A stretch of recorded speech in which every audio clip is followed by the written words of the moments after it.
They say family never turns its back on you. But that's a lie. Because the very people I trusted the most, the ones who were supposed to protect me and my children, were the same ones who cast us out like garbage. On that cold morning, the sun was rising, but my life was sinking. My sisters, my uncles, even my own parents, stood together and told me I was no longer welcome in the family house. They said I was a burden, a disgrace, and that I had nothing to offer. Haha. Before I continue, seat tight with your bowl of popcorn closer as I share my disappointment with my family with you. Don't forget to subscribe and share my story for the world to hear. I begged them to reconsider, begged them not to do this in front of my little ones. My son clung to my arm. My daughter buried her face in my dress, crying softly. But my family looked at me as though I was nothing. They pushed us out with nothing but a small bag of clothes. And as the heavy iron gate shut behind me, the sound pierced my heart like a knife. We stood on the street, homeless, broken, rejected. My sisters laughed from the balcony. "Let's see who feeds you now," one of them sneered. My children looked up at me, their little eyes filled with fear. My heart shattered, but I forced a smile. I could not let them see me collapse. What my family didn't know was that tucked inside my bag was a thin piece of paper, a lottery ticket. The night before, I had checked the numbers over and over, and they matched. $200 million. I was holding a future none of them could imagine. But I stayed silent. Because sometimes the sweetest revenge is patience. That night, we sat on a wooden bench by the bus station. My kids leaned against me, trying to sleep, while hunger gnawed at their stomachs. My son whispered, "Mama, I'm hungry." My daughter added, "Mama, where will we sleep?" Their voices broke me into pieces. I searched my bag and found only crumbs of bread. I broke it into 3, gave each child a piece, and pretended I wasn't hungry. Tears fell from my eyes, but I turned my face so they wouldn't see. At that moment, I whispered a prayer into the cold night. "God, turn my tears into testimony. Let this pain not be the end." The next morning, with trembling hands, I took the bus into the city and walked into the lottery office. People looked at me strangely. A poor woman in worn-out clothes with 2 small kids by her side. The security guard almost pushed me away, but I held the ticket tight and demanded they check it. When the clerk scanned it, his eyes widened. He called his manager. The manager came, looked at me, then at the ticket, and his voice shook when he said, "Madam, congratulations. You've just won $200 million. I stood there frozen. For a moment, I couldn't breathe. My kids tugged my dress, not understanding, and I knelt down, hugging them tightly. We would never beg again. But I didn't scream. I didn't boast. I signed the papers quietly and asked for everything to be kept private. Because I wasn't ready. I wanted to see just how far my family's wickedness would go before the truth was revealed. The following weeks were the hardest, but also the sweetest. I rented a small apartment, nothing fancy, just enough for my kids to sleep on soft beds and eat hot meals. For the first time in months, I heard them laugh freely. They ate rice, beans, and chicken, licking their plates with joy. I sat back and watched them, whispering, "One day, my children, you will never lack again."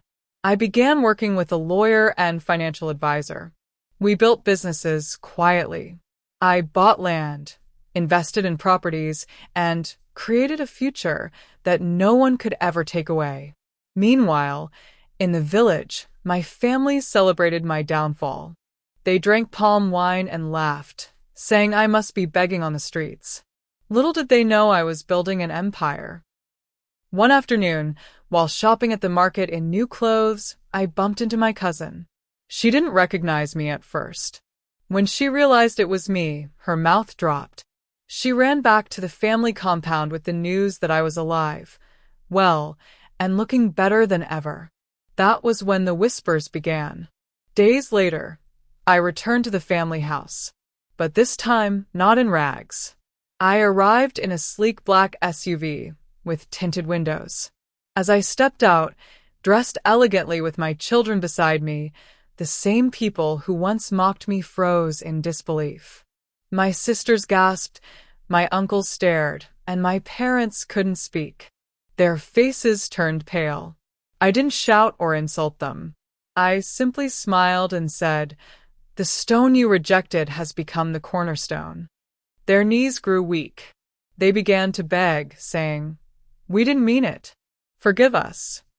But their tears didn't move me. I remembered the hunger, the cold nights, and the shame they poured on me. Instead of wasting my energy on hate, I let my success speak. I built a mansion bigger than the family compound, with gates so tall they could be seen across the street. I threw a party where politicians, business tycoons, and celebrities attended. My family stood outside, uninvited, watching the lights and music they could not touch. That night, I finally spoke publicly. Yes, I was homeless. Yes, you rejected me. But today, I am worth $200 million. Not because of luck, but because God never abandons the rejected. The crowd erupted in applause. My family wept in silence. But I did not stop there. I knew wealth was not just for me. I began to build schools for children who had no hope. I built hospitals in villages where mothers once died giving birth. I created foundations for widows and orphans. My name spread across the nation, not just as a millionaire, but as a woman who turned pain into purpose. The media told my story. Headlines screamed, "From silent tears to $200 million, the mother who rose from ashes." Everywhere I went, people greeted me with respect. But I never let pride blind me. I carried the memory of that wooden bench, the crumbs of bread, and my children's hungry eyes. My family, on the other hand, lived in regret. They tried to come back, knocking at my gates, pretending to care. But I never forgot their laughter when I was down. One evening, I sat with them at the family compound. They begged for a share of my wealth. I looked them in the eyes and said, "Wealth is not just money. Wealth is kindness. And you lost yours the day you threw me out." I forgave them in my heart, but I never returned to the chains of their cruelty. Forgiveness doesn't mean going back. It means walking free. I poured my love into my children and into strangers who needed hope more than I ever did. Years later, as I lay in my mansion, I looked out at the city lights and whispered, "Thank you, God, for turning my tears into testimony."